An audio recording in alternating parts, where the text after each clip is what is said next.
சமீபத்துல ஜல்லிக்கட்டு மிகப்பெரிய போராட்டமே நடந்து இப்போதைக்கு அதை தமிழ்நாட்டுல ரொம்ப லீகலா நடைபெறலாம் அப்படின்னு பர்மிஷன் கொடுத்துருக்காங்க.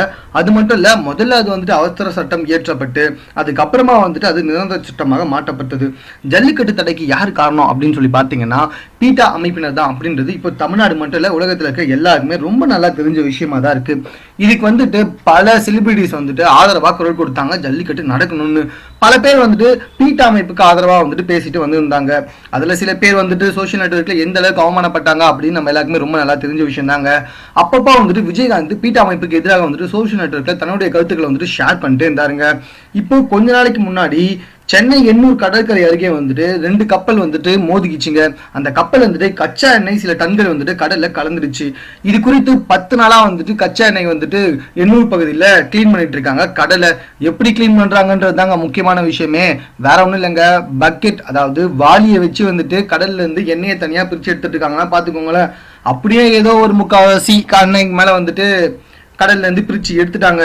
இதுக்கு முக்கியமான காரணங்களும் யாருன்னு பாத்தீங்கன்னா நம்மளுடைய மாணவர்கள் தாங்க. அவங்க தான் பீச்ல போராட்டம் பண்ணும்போதும் சரி, இங்க கச்சா எண்ணெயை கிளீன் பண்றதுலயும் சரி, முதல் ஆளா நின்று சமூக சேவைகள்லாம் பயங்கரமா மேற்கொண்டு இருக்காங்க. இந்த தான் நம்ம விஜயகாந்தோட என்ட்ரி.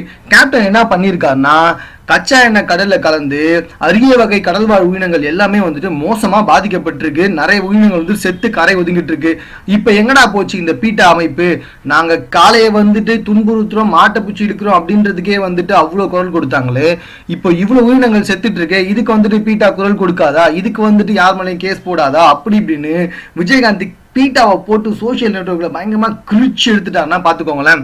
இதனால பீட்டா அமைப்பு என்ன செய்யுதுன்னே தெரியாம முடிச்சிட்டு இருக்காங்களாம்.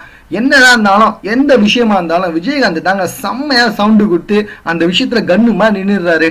மேலும் இது போன்ற அரசியல் தொடர்பான செய்திகளை உடனுக்குடன் தெரிந்து கொள்வதற்கு எங்களோட சேனலை சப்ஸ்கிரைப் பண்ணுங்க. இந்த வீடியோ பிடிச்சிருந்தா லைக் பண்ணுங்க. உங்க கமெண்ட்ஸ் எதுவும் இருந்தாலும் ஓகே, எங்க கூட ஷேர் பண்ணிக்கோங்க. தேங்க்யூ.